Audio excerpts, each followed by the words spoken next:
Hello प्यारे बच्चों, कैसे आप सब लोग। मैं सतीश जोशी सी क्लासेस के इस डिजिटल प्लेटफॉर्म पर आप सभी का तहे दिल से स्वागत करता हूं। तो आज आपका भाई आपके साथ एक बहुत ही बड़ा जो है टॉपिक यानी कि मुद्दा जो है बायो वालों के लिए लेके आया है। ठीक है, जो बायो वालों को ज़्यादातर प्रॉब्लम्स होती है। मैं ऑफलाइन क्लासेस भी जो लेता हूँ, ठीक है, तो बच्चे काफ़ी इंटरेक्ट करते हैं कि सर बहुत ज़्यादा प्रॉब्लम आ रही है हमको। किसने सोचो क्या टॉपिक हो सकता है। हमने तो देख ही लिया होगा तुम लोगों ने। ठीक है, न्यूमेरिकल्स। किसके? फिजिक्स में। तो फिजिक्स में न्यूमेरिकल्स में प्रॉब्लम किन किन चीज़ों की वजह से हो सकती है। अब एक चीज़ बता देता हूँ तुमको, सुनो। जो मैं ये चीज़ें बता रहा हूँ आपको, अगर ये फॉलो करते हो, ट्रस्ट मी, ठीक है, आप अपने अंदर चेंजेस देखोगे, बहुत ज़्यादा चेंजेस देखोगे, बहुत ही अच्छा चेंजेस देखोगे। ठीक है, मैं ये नहीं कह रहा हूँ कि एकदम से कुछ बहुत महान, एकदम से कुछ बड़ी बात हो जाएगी, नहीं नहीं। अगर ये चीज़ें स्टेप बाय स्टेप फॉलो करोगे तो you can see disaster change in your.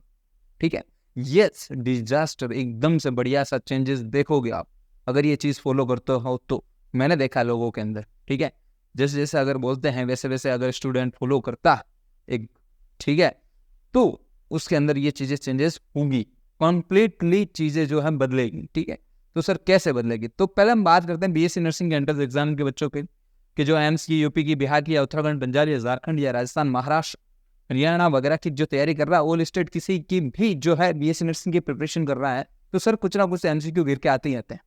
अगर आप एमसीक्यू, अब मैं एक चीज बता देता हूँ, अभी आजकल बहुत ज्यादा चल रहा है यूट्यूब पर, ठीक है, कि सर न्यूमेरिकल्स नहीं आते। बक पागल, फिजिक्स न्यूमेरिकल के बिना अधूरी है बेटा, ध्यान रखना। ठीक है, न्यूमेरिकल इज दिस जान आर्ट ऑफ फिजिक्स। ठीक है, तो ये तो आएगी आएगी, ठीक है, तो ये एम्स में आती है। यूपी, हाँ मैं ये मान सकता हूँ कि कुछ कम आ सकता है, बिहार यूपी के अंदर मान लो ये छोटा मोटा पोर्शन जो है वो न्यूमेरिकल्स का कम पूछा जाता है। बट एम्स की कोई प्रिपरेशन कर रहा है, ठीक है, या आप यूपी बिहार के अंदर हो, ठीक है, उत्तराखंड वाले पेपर में मैंने देखा था, उत्तराखंड वाले पेपर में थे न्यूमेरिकल्स, बच्चे बोल रहे नहीं, अरे है भाई, कैसे नहीं है, ठीक है। उसके बाद पंजाब, झारखंड, ठीक है, तो इन वाले पेपर के अंदर जो है कुछ ना कुछ न्यूमेरिकल्स गिरते ही गिरते हैं। ठीक है, तो अब इनको से सोल्व कैसे करेंगे? तो कुछ चीजें बता रहा हूं मैं, ठीक है, how to solve physics problem यानी कि न्यूमेरिकल्स कैसे सोल्व करा जा सकता है। तो फर्स्ट ऑफ ऑल हम बात करते हैं थ्योरी के बारे में। तो बच्चे को जो है सबसे ज्यादा पढ़नी चाहिए पहले थ्योरी। क्या पढ़नी चाहिए? थ्योरी के बारे में। सर थ्योरी तो हमने पढ़ ली सर, एक बात बता देता हूँ, ठीक है।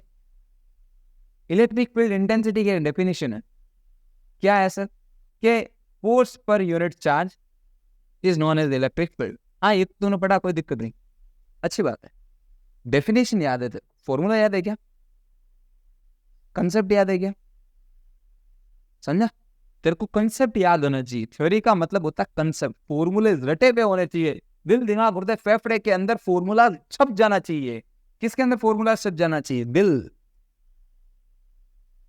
दिमाग, गुर्दे, फेफड़े में ट्यूशन छप जाने चाहिए ये चीजें।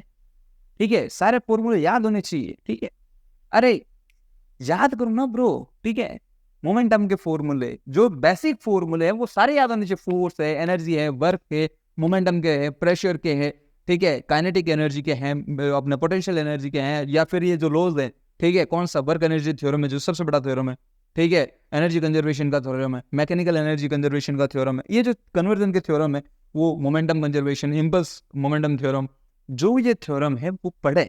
इन थ्योरम को याद करो तो आधे से ज्यादा प्रॉब्लम तो यहीं कंप्लीट हो जाती है तुम्हारी, क्योंकि आपको फॉर्मूलाज याद नहीं। मेन दिक्कत क्या है कि आपको फॉर्मूला कंसेप्ट याद नहीं। अब देखो कई कई बार ऐसा भी होता है, ठीक है, जैसे मैं एक्चुअली ये बनाया कि P is equal to formula होता है MB।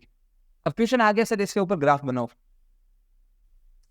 नहीं आता, ग्राफ पढ़ा नहीं। अब आप बोलोगे ग्राफ सर न्यूमेरिकल का हिस्सा नहीं। बेसिक मैथ नाम का एक टॉपिक होता है फिजिक्स के अंदर, अगर किसी मास्टर ने पढ़ाया हो, ठीक है, उसके अंदर ये चीजें करवाई जाती है कि P is directly proportional to the V।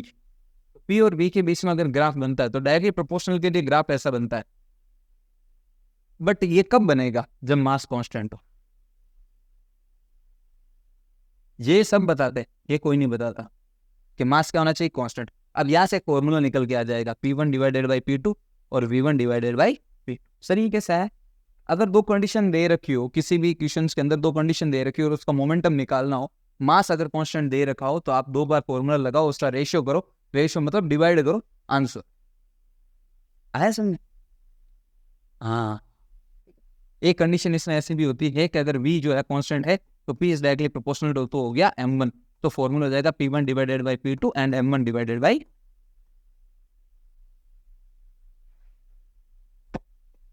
आया कुछ।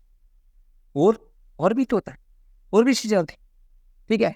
अगर p कांस्टेंट है, इसको ही कांस्टेंट मान लूं मैं, is equal to m v होता है, तो ये 1/v हो जाएगा, ये m हो जाएगा। अब ये इनवर्सली प्रोपोर्शनल हो गया।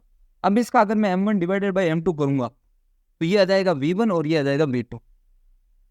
ओ तेरी, समझे तुम फॉर्मूला कैसे चेंज हुआ? एक फॉर्मूला था, तुम लोगों ने ये पढ़ा, तुमने ये अप्रोच सोची, ये अप्रोच सोची तुम लोगों ने, ये सोची अप्रोच, ये अप्रोच सोची तुम लोगों ने, नहीं सोची। यही तो दिक्कत है, जब आप ये अप्रोच नहीं सोचते तभी तो मेन प्रॉब्लम आती है तुम्हारी। ये अप्रोच नहीं सोचते, concept, that is the theory, यही कंसेप्ट है, पढ़ने का तरीका यही है। दूसरा, बेसिक वैल्यू, बेसिक वैल्यू याद होनी चाहिए, अल्फा का मास, प्रोटॉन का मास, न्यूट्रॉन का मास, इलेक्ट्रॉन का मास पता होना चाहिए। कन्वर्जन, कौन किससे गुना ज्यादा है, के की वैल्यू कितनी होती है, म्यू नॉट की वैल्यू कितनी होती है, एप्सिलॉन नॉट की वैल्यू कितनी होती है, याद होना चाहिए, ठीक है। तो चीजें इजी हो जाती है, यस या नो। यूनिट्स आपको याद होनी चाहिए, ठीक है। बेसिक कन्वर्जन, आपको यूनिट्स आने चाहिए। कन्वर्जन, किलोमीटर को मीटर में कैसे चेंज करें, जूल को इलेक्ट्रॉन वोल्ट में कैसे कन्वर्ट करें, इलेक्ट्रॉन वोल्ट को वापस जूल में कैसे कन्वर्ट करें, ठीक है। तो ये चीजें आनी चाहिए, कन्वर्जन आना चाहिए, मैन बेसिक चीज है, ठीक है। उसके बाद फिर कन्वर्जन। अब जिसमें आपको एक फॉर्मूला बताओ, वो सिंपल फॉर्मूला है ना, ठीक है। P is equal to 1/μ0/ε0। Sir क्या करो, इसका यूनिट निकालो बेटा, P की यूनिट निकाल। चलो ये भी नहीं दिया, अब तुमको C नहीं देंगे ना, आदत पड़ी है, ठीक है। 1/μ0 और ε0 की यूनिट्स बनाओ, या एक फॉर्मूला है R/L की यूनिट्स बनाओ। अब बताओ, R रेजिस्टेंस है, L इंडक्टर है, 100 प्रेरण है और R प्रतिरोध है। बताओ बताओ, कमेंट में बताओ क्या हुआ, नहीं याद आ रहा? समझे, फॉर्मूला याद नहीं, बेसिक वैल्यू, बेसिक कन्वर्जन याद नहीं, ठीक है। सिंपल से लॉजिक था, ये फॉर्मूला था किसके इक्वल C के, अभी मैंने लिखा भी था। C होती है speed of light, speed of light की यूनिट होती है मीटर पर सेकंड, खत्म। That is the point. ये R/L, ये ओमेगा R के इक्वल होता है, F के भी इक्वल होता है फ्रीक्वेंसी के, और फ्रीक्वेंसी की यूनिट क्या होती है, हर्ट्स या सेकंड इनवर्स, खत्म। That is the point.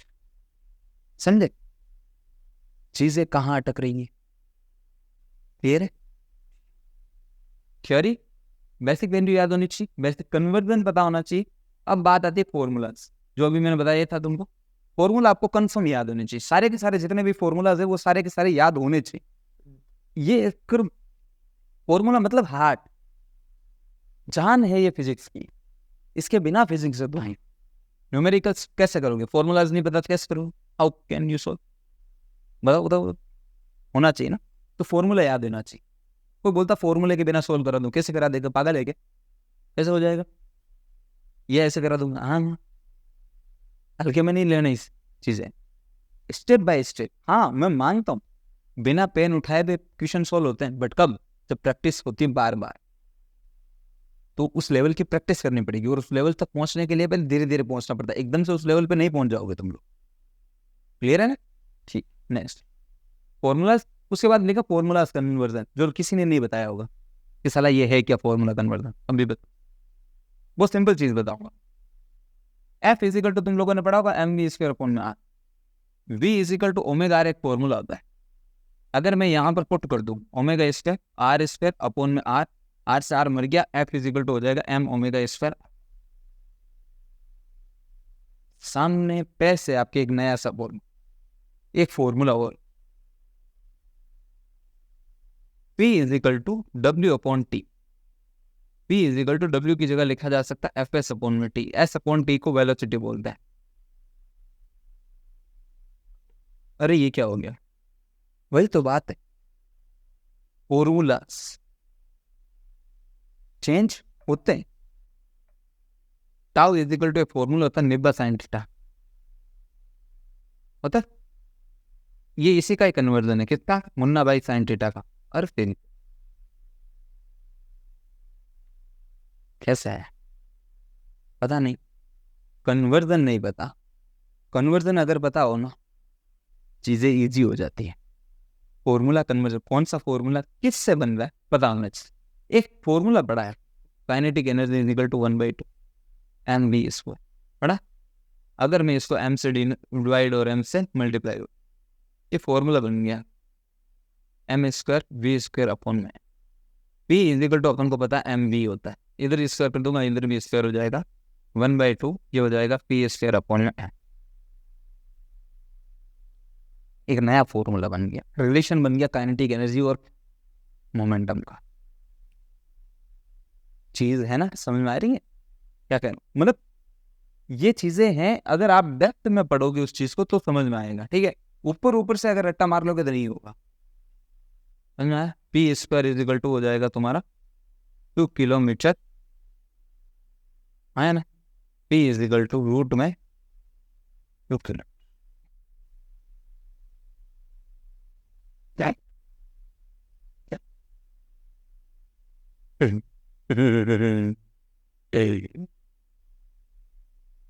हाँ मेरी जान, बोल मेरे भाई, क्या समझा तू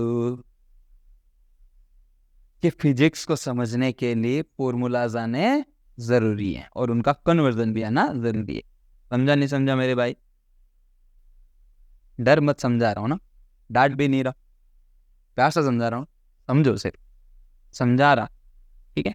उसके बाद फर्स्ट एनसीईआरटी या पीवाईक्यू न्यूमेरिकल ट्राई करें। सर ये किसी कोई टीचर ये नहीं कहता, सब टीचर ये कहते हैं पीवाईक्यू न्यूमेरिकल बाद में ट्राई करा करो।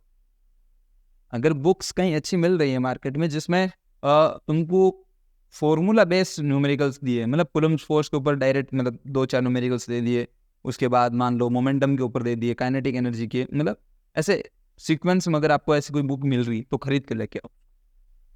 क्यों,